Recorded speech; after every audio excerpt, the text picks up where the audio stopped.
पंतप्रधान यांचा राजीनामा घेण्याच्या मूडमध्ये नाही एवढं होऊन सुद्धा तुमचे सगळे खासदार पहिल्या दिवसापासून आंदोलनाला पाठिंबा दिलेला आहे. डेडलॉक कसं सुरू?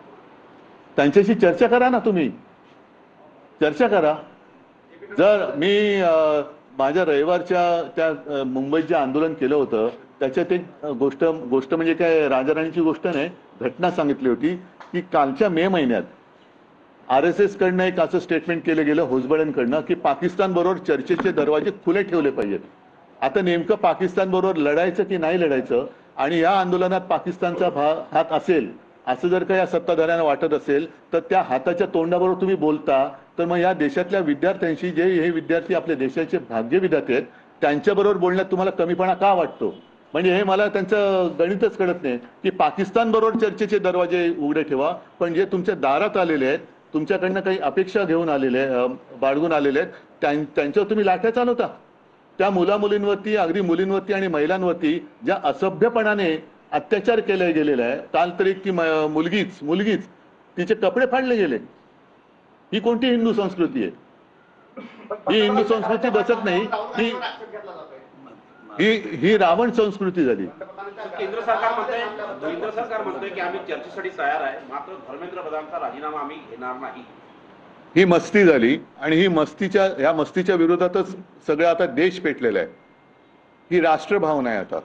नाही, मग उद्या प्रकाश आंबेडकरांनी मुंबई बंदची हाक दिली, शिवसेनेचा पाठिंबा आहे त्याला? मला काल येताना आल्यानंतर इकडे कळलं. मला असं वाटतं आता लोकांना रस्त्यावरती यायचंय, लोकांना रस्त्यावरून व्यक्त व्हायचंय, त्याच्यामुळे त्यांना त्याच्यापासून कोणी अडवू नये.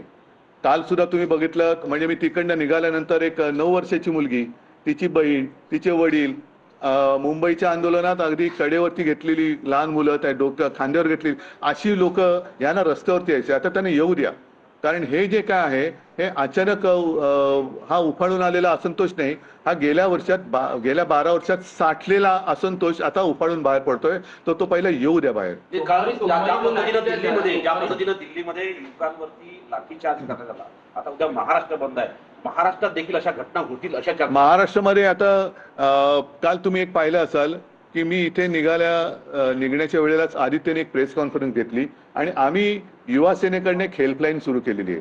आता एका मुलीचा व्हिडिओ मला कोणीतरी पाठवला.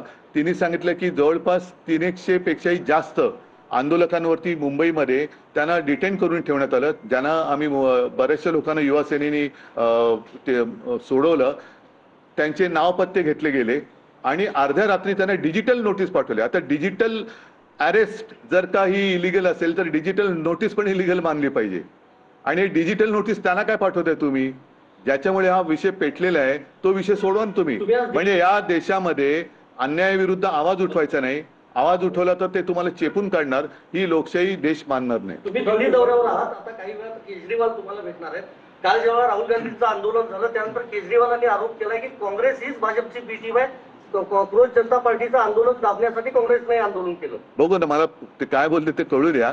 आणि मला असं वाटतं की आता सर्वांनीच तुझं माझं करण्यापेक्षा आपलं म्हणून या देशाच्या आणि मुलांच्या मागे उभं राहिलं पाहिजे. पण एकीच दिसत नाही सर. आता बघू ना, मी तर सगळ्यांच्या सोबत आहे, मी मुलांच्या सोबत आहे.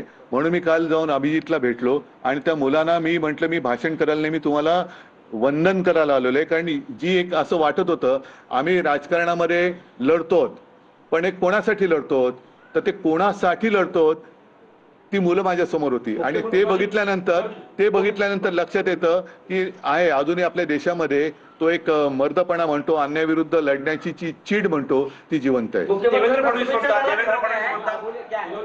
देवेंद्र फडणवीस आम आदमी पार्टी का बयान आया है कल के प्रोटेस्ट के बाद कि ये जुगलबंदी है कांग्रेस और बीजेपी की, क्योंकि बीजेपी से दिन बैठा हुआ है प्रोटेस्ट में, गवर्नमेंट वहाँ पे मिलने के लिए नहीं गई और यहाँ पे कल गवर्नमेंट उनको मना नहीं. जैसे मैंने कहा कि सरकार ने इन बच्चों के साथ बातचीत करनी चाहिए, वैसे विपक्ष ने भी आपस में बातचीत करनी चाहिए. तुम्ही दिल्लीत आहात, मुख्यमंत्र्यांचा वाढदिवस आहे. हो, शुभेच्छा द्यायला काहीच हरकत नाही. मुख्यमंत्र्यांना माझ्या शुभेच्छा आहेत आणि माझ्या शुभेच्छांमध्ये पाकिस्तानचा हात नाहीये. पण देवेंद्र फडणवीस